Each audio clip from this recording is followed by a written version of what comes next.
ओम शांति, ओम शांति, ओम शांति। आज बाबा कह रहे हैं, मीठे बच्चे, बाप आए हैं तुम्हें रावण राज्य से लिबरेट करने। रावण राज्य में केवल दुख, अशांति, बीमारियां हैं, विषय विकार है, और बाबा इन सब से छुड़ाने आया है।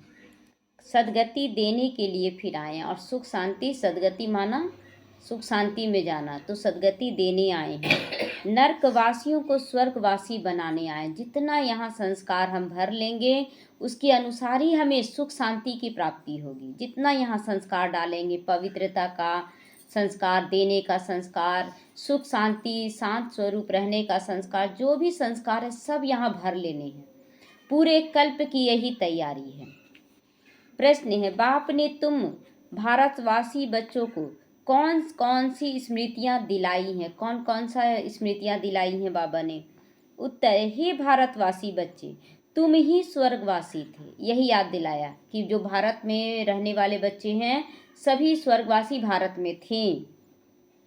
आज से 5000 वर्ष पहले भारत स्वर्ग था। हीरे सोने के महल हुआ करते थे वहाँ।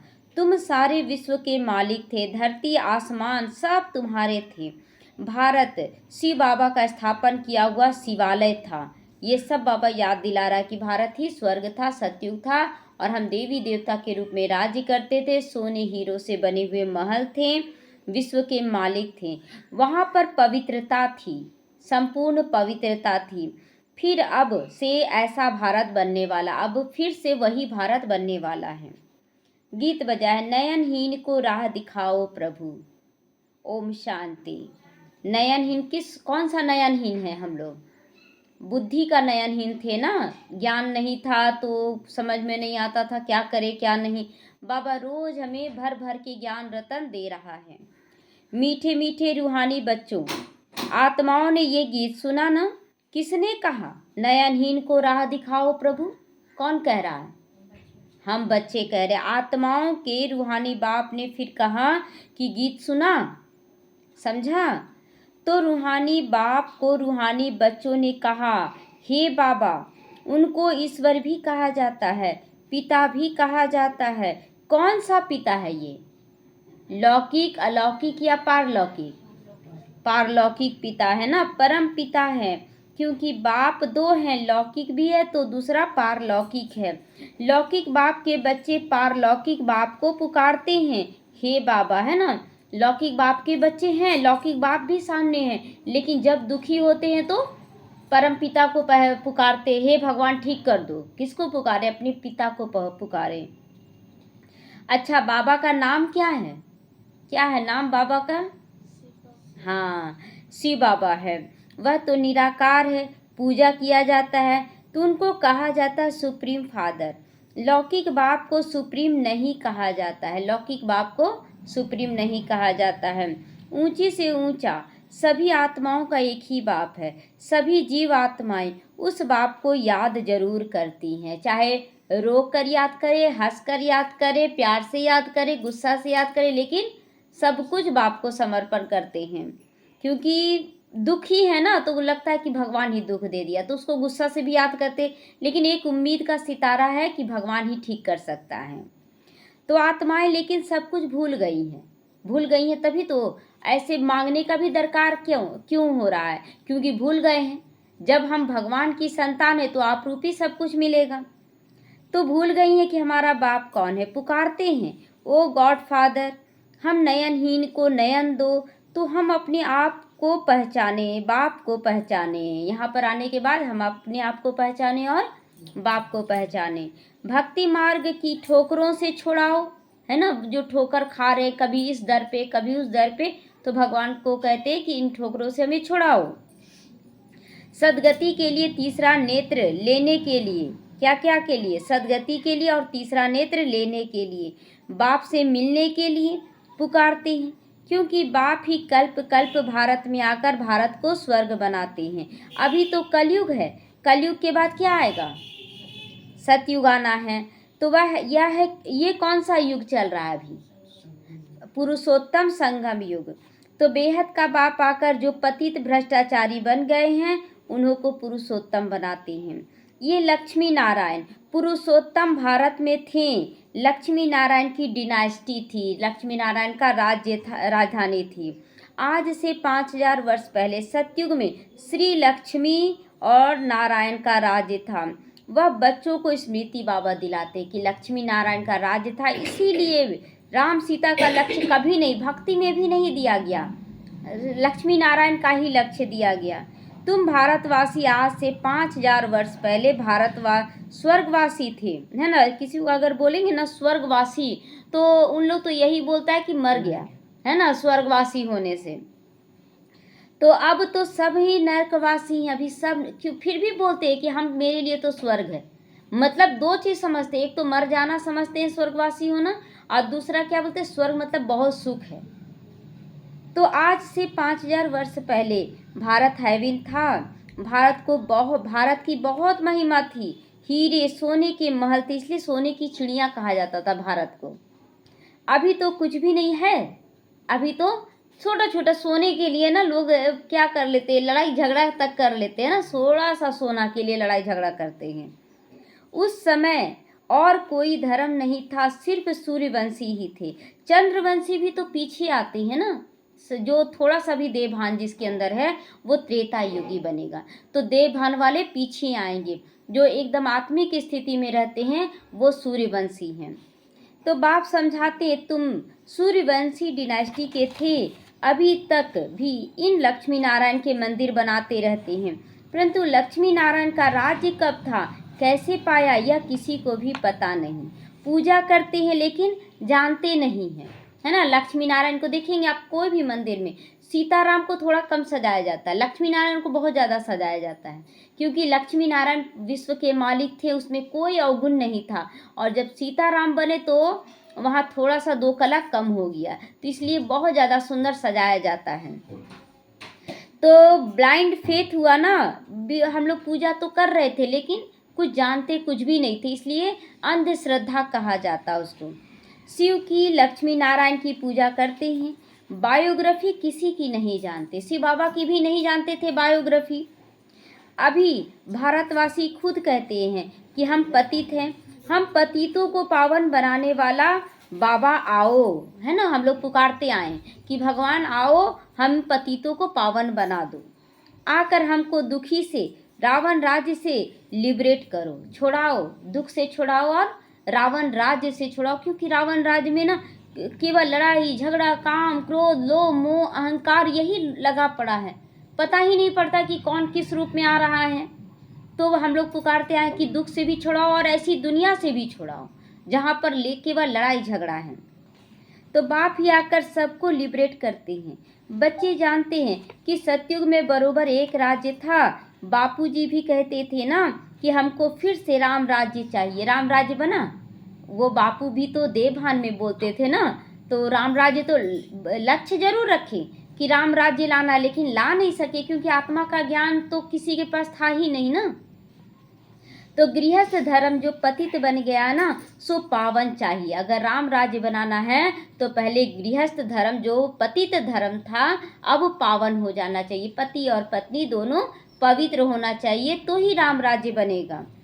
तो हम स्वर्गवासी बनना चाहते हैं सभी स्वर्गवासी। तो अभी नरकवासियों का देखो क्या हाल है, किसी न किसी रूप में ना पवित्रता सबका लाया जा रहा है। चाहे आप भक्ति मार्ग में भी आप देखिए ना, कोई ना कोई विधि से सबको पवित्र बनाया जा रहा है। चाहे तन का रोग द्वारा पवित्र बनाया जाए, चाहे मन के रोग से पवित्र बनाया जाए, चाहे संबंधों में कड़वाहट की वजह से, चाहे चाहे धन का कमी, या तो धन में भी कुछ ऊपर नीचे होता है तो उसके कारण दूर रहना पड़ता है, कोई मर गया तो भी पवित्र रहते हैं। तो कोई ना कोई विधि से टोटल आत्माओं को पवित्र बनाया जाएगा, ब्रह्मचर्य में लाया जाएगा। और खान पान भी शुद्ध कैसे, बीमारियों के द्वारा। अगर लोग नहीं मानेंगे तो बीमारी, क्योंकि पाचन शक्ति कमजोर हो जाएगी। क्यों कमजोर हो रहा है, देखने में हम युवा हैं लेकिन आत्मा बिल्कुल बूढ़ी हो चुकी है, कलयुग बूढ़ा हो चुका है ना युग, तो उसी के हिसाब से आत्मा भी बूढ़ी हो चुकी है, उसका जो कैपेसिटी था ना वो एकदम डल हो गया है। इसके कारण लोगों का पाचन शक्ति कमजोर हो जाएगा, वो एकदम साधारण खाना भी नहीं खा पाएंगे, ऐसा समय आ रहा है। तो हम स्वर्गवासी बनना चाहते हैं। अभी नर्कवासियों का देखो क्या हाल हो रहा हो, देख रहे हो ना। इसको कहा जाता हेल, डेविल वर्ल्ड। वही भारत डीटी वर्ल्ड था, यही भारत डीटी वर्ल्ड था, देवी देवताओं का राज्य था। बाबा बैठ समझाते हैं, तुमने 84 जन्म लिए हैं, न कि 84 लाख। अब बाबा कहता है कि 84 जन्म होते हैं, 84 लाख जन्म नहीं होते हैं। और हर एक जन्म में 1 लाख योनि तैयार होता है, 1 लाख योनि तैयार होता है। मतलब जीव जंतु पशु पक्षी जो है ना, वैरायटी तैयार होते, 1 लाख प्रकार का तैयार होता है वैरायटी जीव जंतुओं का, प्रकृति का। तो इसीलिए 84 के साथ जोड़ दिया गया लाख, है ना। तो 84 लाख योनियां बोला जाता है। तुम असुल शांति धाम के रहने वाले हो, तुम यहाँ पाठ बजाने आए हो, 84 जन्मों का पाठ बजाया। पुनर्जन्म तो जरूर लेना पड़े ना, पुनर्जन्म 84 होते हैं। टोटल जन्म कितना होता है? 84। तो अब बेहद का बाप आए हैं, तुम बच्चों को बेहद का वर्षा देने के लिए आए हैं। बाप तुम बच्चों से बात कर रहे हैं, किन बच्चों से? आत्माओं से बात कर रहे हैं, जो आत्मिक की स्थिति में, वही ना समझेंगे इन सब बातों को। बाकी देव भान वाले तो बच्चे नहीं समझेंगे, अरे दुनिया तो ऐसे ही बोलते रहते हैं, हर जगह ऐसे ही बोला जाता है। लेकिन वो समय अब नज़दीक आ चुका है, बहुत स्पीड काम पकड़ रहा है। और सत्संगों में तो मनुष्य को भक्ति मार्ग की बातें सुनाते रहते, चलो ये पूजा कर लो, अगर इससे नहीं काम बना तो दूसरा चीज़ टोटका लगा देते हैं कि ये कर लो तो ठीक हो जाएगा, मतलब फंसाए रखते हैं। लेकिन यहाँ पर फंसाने की बात नहीं है, यहाँ पर अपने आत्मिक सत्य स्वरूप में आने की बात है, सत्य कर्म करने की बात है। बाबा के श्रीमत प्रमाण। तो आधा कल्प भारत जब स्वर्ग था तो एक भी पतित नहीं था। सतयुग में एक भी पतित होगा? एक भी पतित नहीं, क्योंकि सारे लोग, सारी आत्माएं यहीं से पावन बनकर परम धाम जाएंगी ना, क्योंकि परम धाम में कोई भी पतित जा ही नहीं सकता है। तो इस समय एक भी पावन नहीं है, यह है ही पतित दुनिया। गीता में श्री कृष्ण भगवान वाच लिख दिया है, उसने तो गीता सुनाई ही नहीं। श्री कृष्ण थोड़ी गीता सुनाते हैं, वो तो श्री सतयुग के प्रिंस है, वो यहाँ कहाँ से आएंगे। तो वे लोग तो अपने धर्म शास्त्रों को भी नहीं जानते, अपने धर्म को भी भूल गए हैं। तो अपने धर्म को ही भूल गए। हिंदू कोई धर्म है क्या? हिंदू धर्म है? हिंदू में किसका पूजा किया जाता है? तो जब हम देवी देवता का पूजा करते हैं तो हम लोग तो देवी देवता धर्म के हो गए। तो हिंदू नाम क्यों रख लिए? क्योंकि देवताई संस्कार समाप्त हो गया, इसलिए हिंदू नाम ग्लानि से रख लिए। तो धर्म तो मुख्य 4 ही हैं। पहले है आदि सनातन देवी देवता धर्म, सूर्यवंशी चंद्रवंशी दोनों मिलाकर कहा जाता है देवी देवता धर्म। डीटीज में वहाँ दुख का नामो निशान नहीं था। 21 जन्म तो तुम सुख धाम में थी, फिर रावण राज्य शुरू होता है, भक्ति मार्ग शुरू होता है। भक्ति मार्ग में है ही नीचे उतरने का, जल्दी जल्दी नीचे उतरते हैं। सतयुग त्रेता में इतना जल्दी नीचे नहीं उतरते हैं। सतयुग त्रेता 2500 साल का है, और कलाएं कितनी कम होती, मात्र 2 कला। लेकिन जब हम द्वापर में आते हैं तो 8 कला हो जाती है ना। और जब कलयुग में आने लगते हैं तो धीरे धीरे कला में 9 कला होने लगता है। तो 21 जन्म तुम सुख धाम में थे, और अब एकदम नीचे उतरते उतरते नीचे आ गए हो। भक्ति है रात, ज्ञान है दिन, अभी है घोर अंधियारा, रात है। शिव जयंती और शिवरात्रि दोनों अक्षर गाते हैं ना, शिव जयंती भी बोलते हैं और शिवरात्रि, मतलब रात्रि में शिव बाबा आता है। शिव बाबा कब आते हैं? जब रात्रि होती है, 2 बजे बोलते हैं ना अमृत बेला, 2 बजे से, तो 2 बजे भगवान आते हैं और 4 बजे से फुल अमृत बेला बोलते हैं। तो 2 बजे से 4 बजे तक आत्मिक की स्थिति में लाते हैं पहले, तब फिर 4 बजे से शक्ति भरना शुरू करते हैं। तो हम लोग जब भी आए तो तुरंत योग नहीं लगने लगा। किसी का योग लगा था? तुरंत नहीं लगा, पहले वो स्थिति बनाना पड़ा, तब फिर योग युक्त होने लगते हैं। तो भारतवासी घोर अंधियारे में आ जाते हैं, तब बाप आते हैं, गुड़ियों की पूजा करते रहते हैं। एक को की भी बायोग्राफी को नहीं जानते हैं, एक की भी बायोग्राफी को, गुड़ियों की। जैसे कि अभी सरस्वती पूजा भी था, तो एक गुड़िया ही, पुतला ही तो बनाए ना मिट्टी का, सजाएं धजाएं, पूजा किए, सब कुछ किए, और उसको लाके डूब जा करके डुबा देते हैं। क्या है, कितना खर्च कर दिए, पैसा बर्बाद। उसी पैसे से अगर किसी को भोजन बना के खिला दिया जाए, किसी को मदद कर दिया जाए, लेकिन नहीं। तो ये भी पूजा पाठ करके शुरुआत में हम अपना श्रद्धा दिखाते थे अपनी, लेकिन बाबा कहते वो सब गुड़ियों की पूजा, कोई बायोग्राफी नहीं जानते। जब कोई भी देवी का भसान करने जाते हैं तो आप देखिएगा गंदे गंदे सॉन्ग बजाते हैं, गंदा गंदा गाना बजाते हैं और ले जाते हैं, डांस गाना करते जाते हैं। तो क्या है, एक तरफ देवी जो पवित्रता की देवी है और एक तरफ गंदे सॉन्ग बजा रहे हैं। तो यह भक्ति मार्ग का शास्त्र बनने का ही है, यह ड्रामा बना हुआ है। सृष्टि चक्र को भी समझना है, शास्त्रों में ये नॉलेज नहीं है। वह है भक्ति का ज्ञान ना, फिलॉसफी है, वह कोई सदगति मार्ग नहीं है। बाबा कहते वो कोई सदगति का मार्ग नहीं है। भक्ति में सदगति हो जाता तो आज कलयुग क्यों आता। भक्ति तो द्वापर से ही शुरू किया गया, लेकिन अभी और कलयुग आ गया। तो बाप कहते हैं मैं आकर तुमको ब्रह्मा द्वारा यथार्थ ज्ञान सुनाता हूँ। अब निर्णय हमारे हाथ में है कि सही क्या है गलत क्या है। बाबा तो यथार्थ ज्ञान दे रहा है सबको। पुकारती भी हमको सुख धाम शांति धाम का रास्ता बताओ।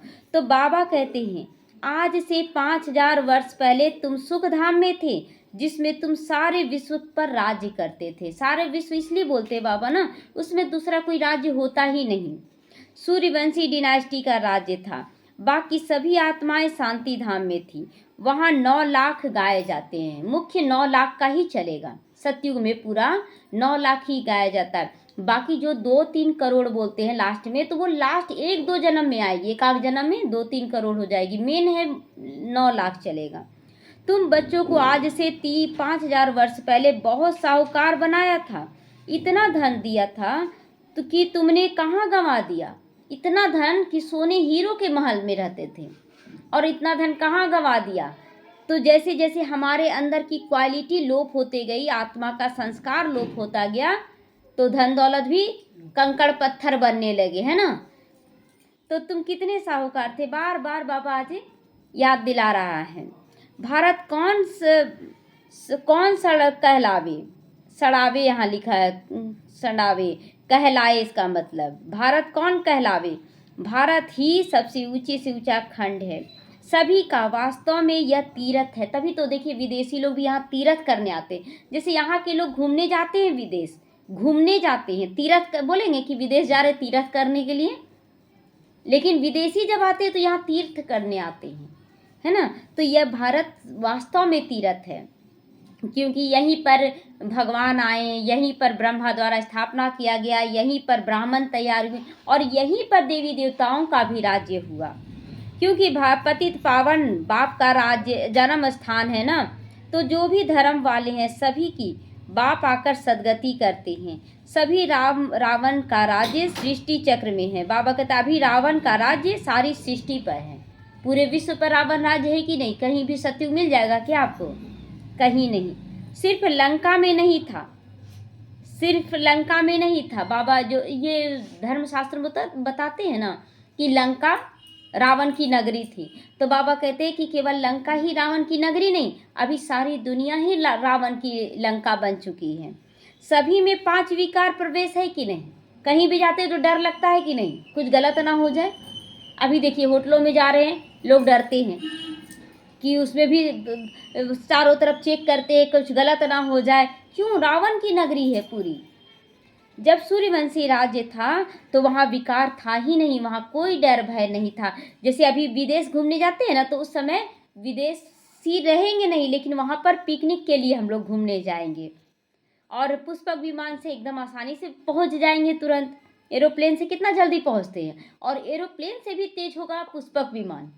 कितना सुख शांति होगा, कितना पुरुषार्थ करना चाहिए कि हमें सतयुग में ही जाना है। यहाँ क्या रखा है, क्यों नहीं हम लोग पुरुषार्थ कर पा रहे हैं। इतना सुख शांति वहाँ है, और भी 1-2 जन्म नहीं, यहाँ तो एक ही जन्म का गारंटी नहीं है। हाँ, एक ही जन्म में भी कितना दुख है। थोड़ा उम्र होते होते शरीर में कष्ट आना शुरू हो गया, छोड़िए बाहर वाला, पहले तो शरीर में ही कितना कष्ट है, कहाँ सुख है। हाँ, खाना बोलते हैं, बहुत लोग क्या बोलते हैं कि जिस समय था नहीं उस समय भूख था कि खाएं, आज जिस समय मिलने लगा खाना तो भूख गायब हो गया। क्या है ये, दुख नहीं तो क्या है। और बाबा इतना सुंदर दुनिया में ले जा रहा है, जितना हो सके पुरुषार्थ कर लेना है, जितना हो सके एकदम पूरा शक्ति लगा देना है पुरुषार्थ करने में। हाँ जी बाबा, करेंगे, क्यों नहीं करेंगे बाबा। तो भारत वाइसलेस था, अभी विशेष बन गया है, विकारी बन चुका है। सतयुग में देवी संप्रदाय थी, वह फिर 84 जन्म भोग कर अभी आसुरी संप्रदाय बन गई है, फिर दैवी संप्रदाय बनते हैं। भारत बहुत साहूकार था, अब गरीब बना, इसीलिए भीख मांग रहे हैं। सभी लोग भीख मांगते हैं ना, सुख दो हमको, मेरा बेटा हमको प्यार नहीं करता है, मेरी बहू मेरी सुनती नहीं है, मेरा पति हमको ऐसे नहीं करता। मांग ही तो रहे हैं, ये मांगना ही तो है। तो बाप कहते तुम कितने साहूकार थे, तुम्हारे जैसा सुख किसी को नहीं मिल सकता, इतना हम लोग सुखी थे। बाबा आज पूरा याद दिला रहा है कि हम लोग कितना सुखी थे, कि मतलब उमंग उत्साह से भर दे रहा है। तुम सारे विश्व के मालिक थे, धरती आसमान सब तुम्हारे थे, कोई छीनने वाला नहीं रहेगा। यहाँ तो देखिए थोड़ा सा धन हुआ, चोर डाकू के डर से छुपा छुपा के रखना पड़ता है, और वहाँ कोई डर नहीं था। बाप स्मृति दिलाते हैं, भारत शिव बाबा का स्थापन किया हुआ शिवालय था, वहाँ पवित्रता थी। उस नई दुनिया में देवी देवताएं राज्य करते थे, तो पवित्रता क्या, एक तो ब्रह्मचर्य तो है ही, साथ साथ मन बुद्धि की भी पवित्रता की कोई भी बुरा नहीं है, सभी बहुत अच्छे हैं, ये है संपूर्ण पवित्रता। भारतवासी तो यह भी नहीं जानते कि राधे कृष्ण का आपस में क्या संबंध है, राधे कृष्ण का क्या संबंध है। दोनों अलग अलग राजधानी के थे, फिर स्वयंवर के बाद दोनों लक्ष्मी नारायण बने, दोनों विवाह के बाद लक्ष्मी नारायण बने थे। तो यह ज्ञान कोई मनुष्य में नहीं। लोग तो बोलते ना राधे कृष्ण अलग हैं, फिर कृष्ण शादी हुआ रुक्मिणी से, अलग कर दिया, राधे को एकदम किनारा कर दिया। तो परम पिता परमात्मा ज्ञान का सागर है, वही तुम्हें यह रूहानी ज्ञान देती हैं। यह स्पिरिचुअल नॉलेज सिर्फ एक बाप ही दे सकते हैं। क्यों ये आत्मा का ज्ञान केवल बाप क्यों दिया, क्यों दिया, केवल बाप ही क्यों दिया ये ज्ञान, मनुष्य क्यों नहीं दी? क्योंकि आत्मा रूप में तो केवल एक परमात्मा ही न बचे, वो तो जन्म मरण में आए नहीं, बाकी टोटल आत्माएं जन्म मरण में आ गई तो मनुष्य बन गई है ना, शरीरधारी हो गई। तो इसीलिए ये आत्मा का ज्ञान परमात्मा देते हैं, जो जन्म मरण से न्यारे हैं। तो अब बाप कहते आत्माभिमानी बनो तुम भी, मुझे अपनी परम पिता परमात्मा शिव को याद करो, याद से सतो प्रधान बनोगे। तुम यहाँ आते ही हो मनुष्य से देवता अथवा पतित से पावन बनने। अभी यह है रावण राज, भक्ति मार्ग में रावण राज्य शुरू होता है। कोई रावण ने कोई एक सीता को नहीं चुरा ली, सभी सीताओं को चुरा लिया ना, सबकी पवित्रता चोरी हुई कि नहीं, है ना, पवित्रता के साथ सुख शांति भी चोरी हो गया। तो तुम सब भक्ति करने वाले रावण के चंबे में आ गए हो, रावण की कैद में आ गए हो। सारी सृष्टि 5 विकारों रूपी रावण की कैद में है, सब शोक वाटिका में दुखी हो रहे हैं। सब देखिएगा, सबका चेहरा मुरझाया हुआ, सब रो रहे हैं, बाहर से मेकअप करके दिखा रहे हैं लेकिन अंदर से सब रो रहे हैं। तो बाप आकर सबको लिबरेट करते हैं। अब बाप फिर से स्वर्ग बना रहे हैं, ऐसे नहीं कि अभी जिनको धन बहुत है वो स्वर्ग में है, बिल्कुल नहीं, अभी तो नर्क है। अंबानी का देख लीजिए, वो उसके पास सबसे ज़्यादा धन है, महल भी देखिए कैसा बनाया है, मकान बनाया है, महल नहीं कहेंगे उसको, महल तो सोने का ही कहते हैं। और अभी देखिए वो अपने बेटे के लिए क्या बोला कि हम मेरे से गरीब कोई भी नहीं, सो इतना धन रहते हुए अपने बेटे की बीमारी का इलाज हम नहीं कर पा रहे हैं, तो गरीब हुआ कि नहीं। तो सभी पतित हैं, इसीलिए गंगा में जाकर स्नान भी करते हैं, समझते गंगा पतित पावनी है, परंतु पावन तो उससे बनते नहीं। पतित पावन तो बाप को ही कहा जाता है, न कि नदियों को। ये सब भक्ति मार्ग है, नदियों में जाना भक्ति मार्ग है। बाप ही ये बातें आकर समझाते हैं। अब तुम यह जानते हो कि एक है लौकिक बाप, दूसरा फिर प्रजापिता ब्रह्मा अलौकिक बाप, और वह है पारलौकिक बाप। 3 पिता हो गया ना, हमारा कितना भाग्य ऊंचा है कि हमारे 3 पिता हैं और तीनों का पालना हमें मिलता है। तो 3 बाप हैं। शिव बाबा प्रजापिता ब्रह्मा द्वारा ब्राह्मण धर्म की स्थापना करते हैं, ब्राह्मणों को देवता बनाने के लिए राजयोग सिखलाते हैं। एक ही बार बाप आकर आत्माओं को राजयोग सिखलाते। बच्चे को जन्म कितनी बार दिया जाता है? एक बार जन्म ना, उसी तरह बाबा भी आकर हम बच्चों को एक बार तैयारी करवाता है और पूरे कल्प फिर जीवन जीते आत्मा जीती है। आत्माएं पुनर्जन्म लेती है, शरीर बदलती है, लेकिन आत्मा का जो संस्कार है ना, एक बार भरा गया वो ट्रांसफर होता गया, थोड़ा थोड़ा कम होता गया। आत्मा ही कहती है मैं एक शरीर छोड़ दूसरा लेती हूँ। तो बाप कहते हैं अपने को आत्मा समझ, मुझ बाप को याद करो तो तुम पावन बनोगे। कोई भी देहधारी को याद नहीं करो, है ना, कोई भी देहधारी को याद नहीं करो। अभी यह मृत्यु लोक का अंत चल रहा है, मृत्यु लोक का भी अंत चल रहा है। कब किसका मौत आ जाएगा कोई भी नहीं। अभी अभी आप फंसे हैं ना, तो उस समय दुख होगा कि क्यों शरीर छोड़ दिया, अभी तो छोड़ने लायक नहीं थे, ये बोलना ही गलत है ना। वो तो छोड़ेंगे। तो अमर लोक की स्थापना हो रही है, बाकी सब अनेक धर्म खलास हो जाएंगे। सतयुग में एक ही देवी देवता धर्म था, फिर त्रेता युग में चंद्रवंशी राम सीता आ गए। तुम बच्चों को सारे चक्र की याद दिलाता हूँ, सारे चक्र का याद दिला रहा बाबा। शांति धाम सुख धाम की स्थापना करते ही हैं बाप। मनुष्य की सदगति नहीं कर सकते, वह सब भक्ति मार्ग के हैं। भक्ति मार्ग में मनुष्य अनेक प्रकार के चित्र बनाए पूजा करते, जाकर कहते डूब जा डूब जा डूब जा। बहुत पूजा करते हैं, खिलाते पिलाते हैं। अब खाते तो हैं ब्राह्मण लोग, है ना। देवी खाती हैं क्या? पूजा करते हैं तो देवियां तो नहीं खाती हैं। केवल वो तो शिव बाबा लेता है, मूर्ति है ना। तो हम लोग चैतन्य अभी ना बन रहे हैं, लेकिन मेन तो शिव बाबा है। तो इसको कहा जाता है गुड़ियों की पूजा। कितनी अंधश्रद्धा है। अब उन्हों को कौन समझावे, कौन समझाएगा, कौन समझाएगा? हम बच्चे समझाएंगे ना। तो बाप कहते अभी तुम हो ईश्वरीय संतान, तुम अभी बाप से राजयोग सीख रहे हो। यह राजधानी स्थापन हो रही है। प्रजा तो बहुत बननी है, कोटों में कोई राजा बनते हैं, ये भी तय है। प्रजा बहुत बन जाएगी, लेकिन राजा कोई एक ही बनेगा, जो ऑलराउंडर सेवाधारी होगा, जो ज्ञान योग धारणा सेवा चारों में हर वक्त हाजी करेगा।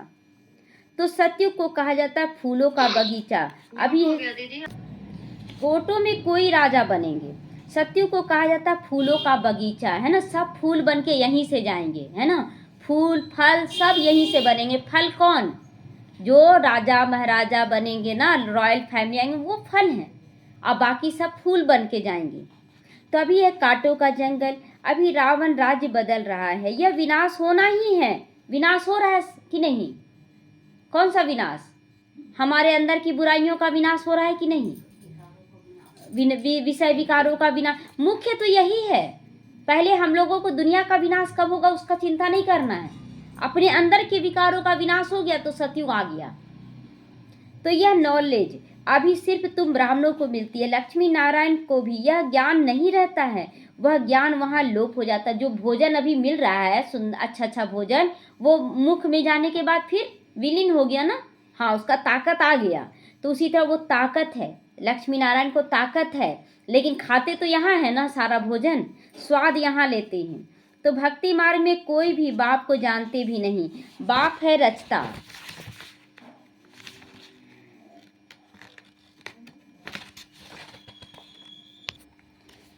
ब्रह्मा विष्णु शंकर को भी रचने वाला शिव बाबा है ना।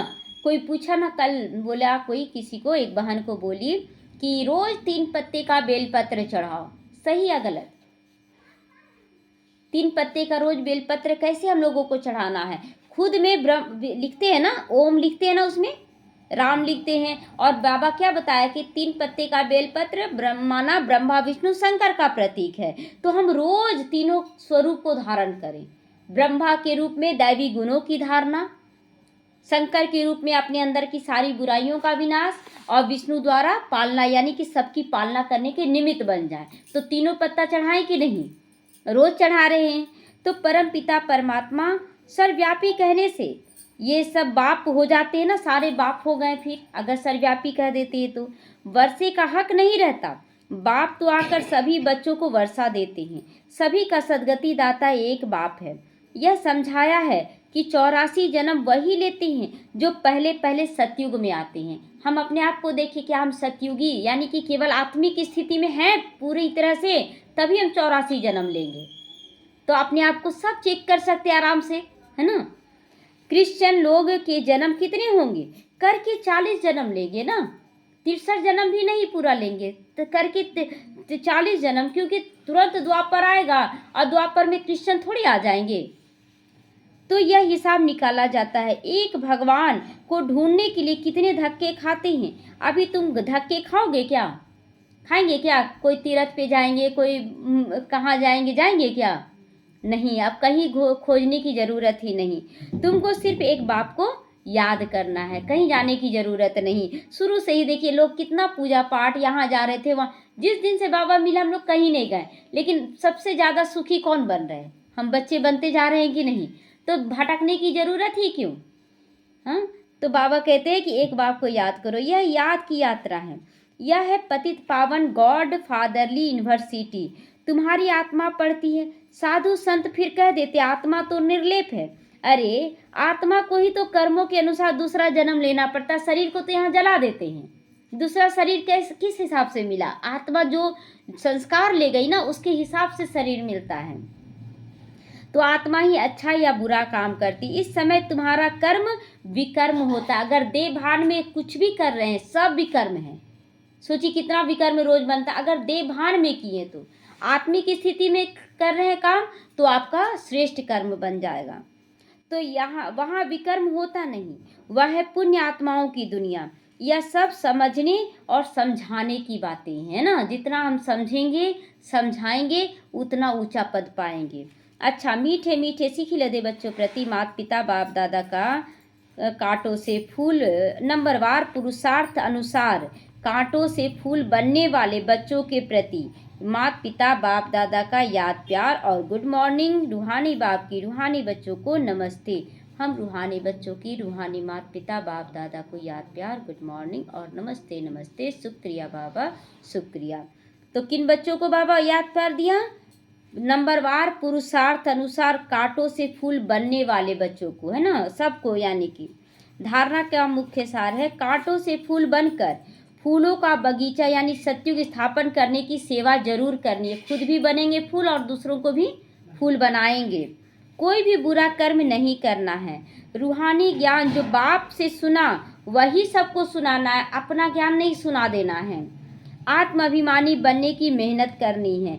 एक बाप को ही याद करना है, किसी देहधारी को नहीं, किसी भी देहधारी को याद नहीं करना है।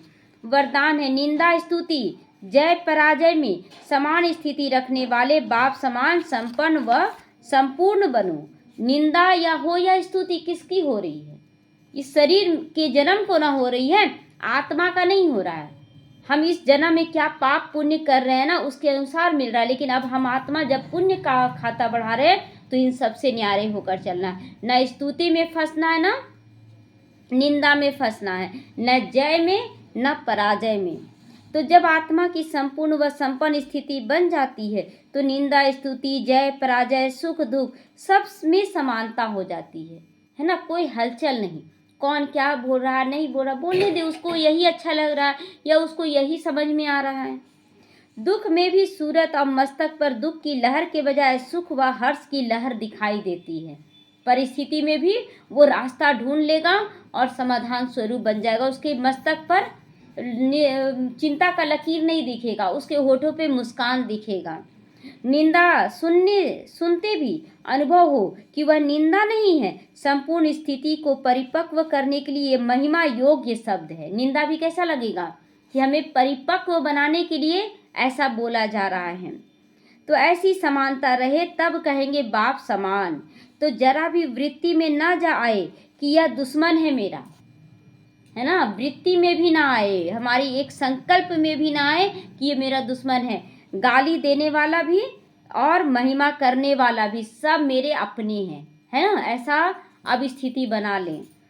स्लोगन है निरंतर योग अभ्यास पर अटेंशन दो। अब निरंतर योग अभ्यास मतलब मैं आत्मा हूँ, बार बार याद ना दिलाना पड़े, आत्मिक रूप में रहना ही है। अटेंशन दो तो फर्स्ट डिवीजन में नंबर मिल जाएगा। अभी भी मार्जिन है फर्स्ट डिवीजन में आने का। ये अव्यक्त इशारे एकता और विश्वास की विशेषता द्वारा सफलता संपन्न बनो। ब्राह्मण परिवार की विशेषता है अनेक होते हुए भी एक होकर चले। एक बाबा की संतान, है ना। अनेक हैं कि नहीं सभी? कोई कैसा संस्कार, कोई किस देवी देवता को पूज रहा, कोई किस धर्म का है। तो आपके सभी सेवा केंद्रों का वाइब्रेशन ऐसा हो जो सबको महसूस हो कि ये अनेक नहीं एक ही हैं। महसूस होता है कि नहीं, सब एक परिवार हैं। कहीं भी रहते मिलते हैं तो लगता है एक परिवार के मिल रहे हैं। तो आपकी एकता का वाइब्रेशन सारे विश्व में एक धर्म एक राज्य की स्थापना करेगा तो विशेष अटेंशन देना है कि भिन्नता को मिटाकर एकता को कायम रखें, भिन्नता को मिटाकर एकता को कायम रखें। ओम शांति।